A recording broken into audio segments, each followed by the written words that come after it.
It's been a long flight from home. About 9 hours flight to New Zealand, and at long last, we finally arrived at Auckland International Airport. Captain Zaim, Khalid and the rest of the crew would like to thank you for choosing Malaysia Airlines, a member of One World Alliance. However, there's one major hurdle that we have to pass through before we even make it to the domestic terminal. Now, if you guys don't know, in New Zealand there's a mandatory law which you guys need to adhere whenever you enter to New Zealand. Is that when you enter New Zealand, you're gonna have to declare anything you bring from your home country. That's the reason why New Zealand is easily some of the most beautiful countries on earth. That they want to keep the environment clean. They don't want any foreign objects to spoil New Zealand's environment. And so, whenever we arrived at Auckland, after we went past through the immigration, there's one area that we have to go through. It's called biosecurity. And of course, we can't film what's going on here, so that's why I'm talking to you guys. And so, it's a little bit of a tedious process where the authorities, they basically just we open our bags and they just check every single item that was in the bag. Now, if you guys out there are curious as to what sort of foods we brought to New Zealand, I'm going to pop out a list of foods we brought on screen right now, and you can just see that. And what's really interesting though is that alhamdulillah, all of the foods that were listed inside, they went through. Like, I can't believe it. Even the fried anchovies, ikan bilis, you guys don't, which we thought in the beginning, like, oh, this thing might not be able to, lepas daripada this biosecurity, but turns out it did. I mean, we made sure that all the foods we're bringing must adhere to the guidelines by the biosecurity. So yeah, back to the video. Soon afterward, a roughly 1 hour 30-minute flight to Christchurch. As the view of sunset come into view at the South Island, we were greeted by snowy mountains partially hiding underneath the cloud tops. Okay guys, we are approaching Christchurch Airport. Really glad to enjoy spontaneous views along the way. Just see, it's just gorgeous. We were stoked by the island's beauty as we make our descent.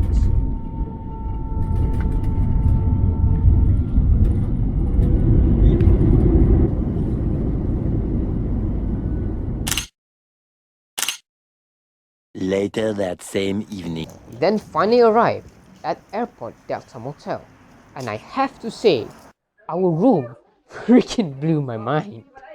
I just couldn't take in how huge, how humongous our room is. And it's just one room. It's like, this is like a house. Like, look at this. There's a stairs in our room. This room is rooms. So, your room is like house essentially. Your room in a motel. It's like a house. I mean, more than enough beds for us to just sleep.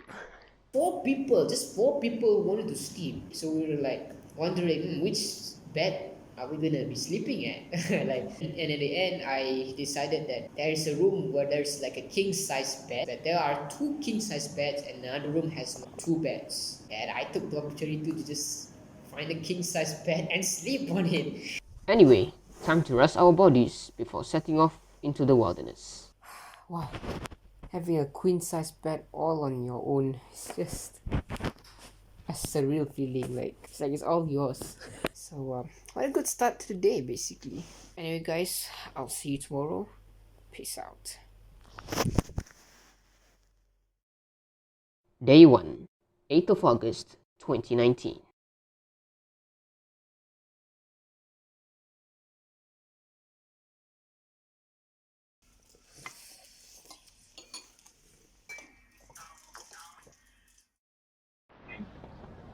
It's going down. Haziq Productions here. Welcome to New Zealand's South Island. The fact that I am breathing smoke right now, you can see that, yeah? That just goes to show how freaking cold New Zealand right now is. This is winter.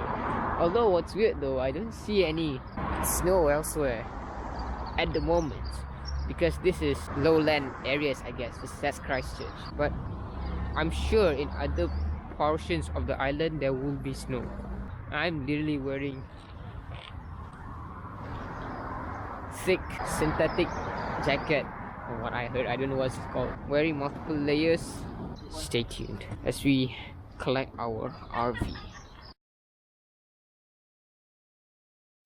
Wow, we really had a memorable stay at the motel. But anyway, we soon arrived at the Wilderness HQ, where we collected our motorhome.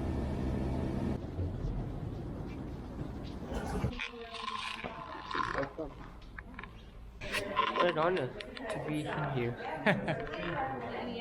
But first, there was some paperwork to be done. But it's swap only. And of course, Okay. campervan tour. This is our campervan for our New Zealand trip. It's called Glider 4. This is the most recent motorhome that was added to Wilderness. So now there's kind of a briefing. Catch you guys later. One eternity later. Okay guys, we've just finished with our briefing of our motorhome, and I have to say it was quite mouthful. We went through all the electronics, how to manage your waste in a camper van, etc, etc. But at the same time, it's really exciting. Like, I can't wait to try all the various features that are available on the latest motorhome that was offered by Wilderness. So this is my uncle's motorhome. It's called Helix 2. I guess I'll catch you guys when we start our drive and find somewhere to go to. We're ready to set off.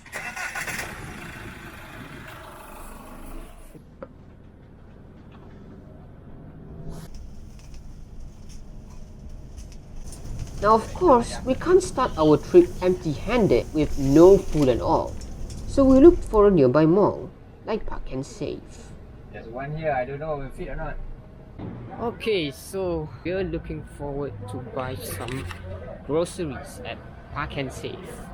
Yeah, we were struggling to find a place to park our camper vans. I mean, a lot of people are coming to the shopping mall. Yeah, that's one. And number two, it's hard to find a designated space for camper vans. So what we ended up doing is to just find an empty space, which we, alhamdulillah, get an indoor area to park.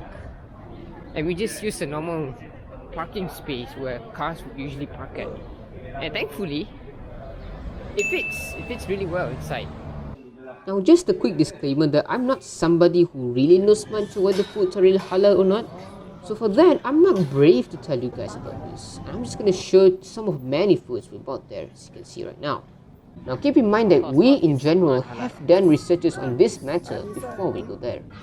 However, for you guys watching this video, please do your own research too to verify whether foods you plan to buy are halal or not.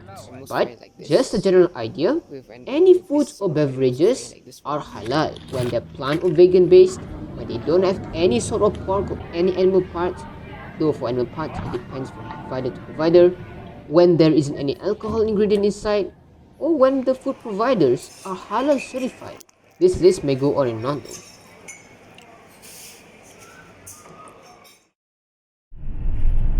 After quite some time in shopping, we're now on the move towards New Zealand's wilderness. After careful considerations on the weather being quite good, we decided that our first of many beautiful destinations to come was Mount Sunday, mountain that was once one of many venues for the Lord of the Rings movie. As we started to go off-road, the environment around us literally started to turn silent. No internet signal, hardly any vehicles at sight. I felt like we're the only ones in New Zealand right now. Our long drive through the mountains finally brought us to Lake Camp. This is a waypoint towards Mount Sunday. So yeah, we basically pulled over at Lake Camp and just essentially have a break there. Now, I just want to point out real quick that as you will hear in the next portions of the video, I will often refer to that lake as Lake Clearwater. I'm just going to do a quick correction that it is not Clearwater, it is lake camp, right? Lake camp. I actually realized this mistake like a few days ago before I make this particular clip. Yeah, so that's a quick correction. I hope you guys understand. Good afternoon, guys. As you can see, our RV is here. We are pulling over at one of the lakes at New Zealand, which is called Lake Clearwater. Really clear. I mean, I'm not sure if that's the clearest lake in the world, but it is just so clear. Having the mountains as a backdrop is just adds up to the insane beauty of this entire place here. Just remarkable. It's just a spectacle to look at.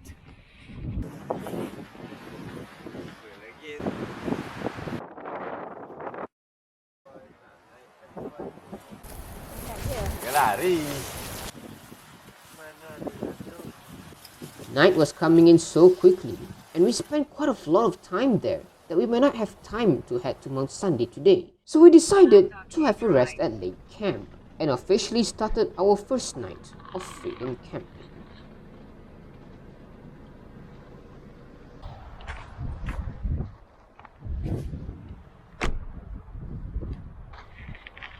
Okay guys, we're not gonna be going to Mount Sunday today as the sun is about to set.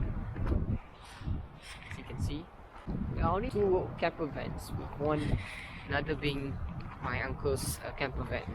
While camping, we can enjoy this seemingly never-ending length of this entire Clearwater Lake. And I don't know what mountain is that behind me, but it just makes the scenery here be much more beautiful.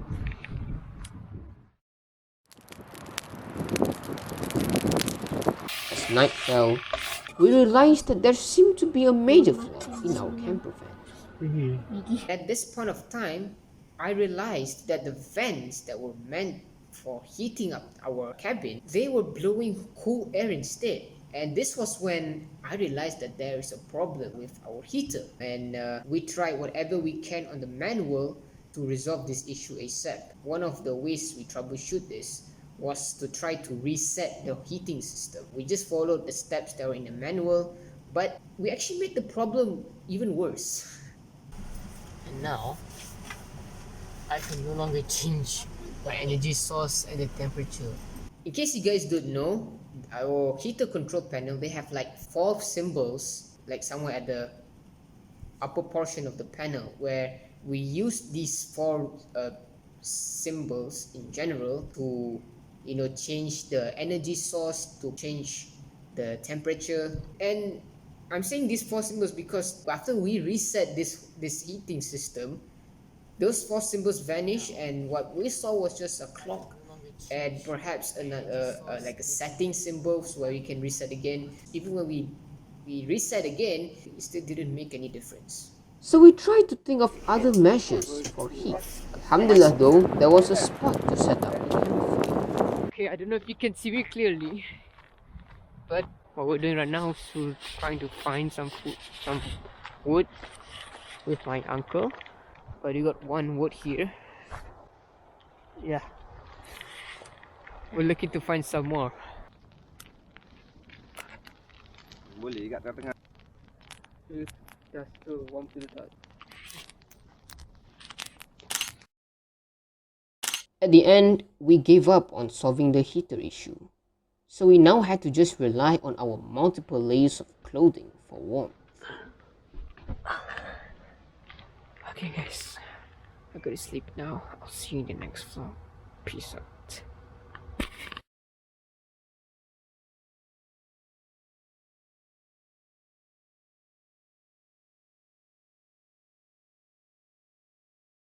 The reason why we recommend turning this off whenever you drive is because otherwise people in the past have had issues with error codes and problems with their heating system. Because what happens is they leave it on when they drive, and obviously when they're driving they don't have gas on, they don't have electricity, so their panel gets a bit confused and it doesn't really know what to do. They ring us because they can't get their heating to work because they have all these error messages come up. Okay?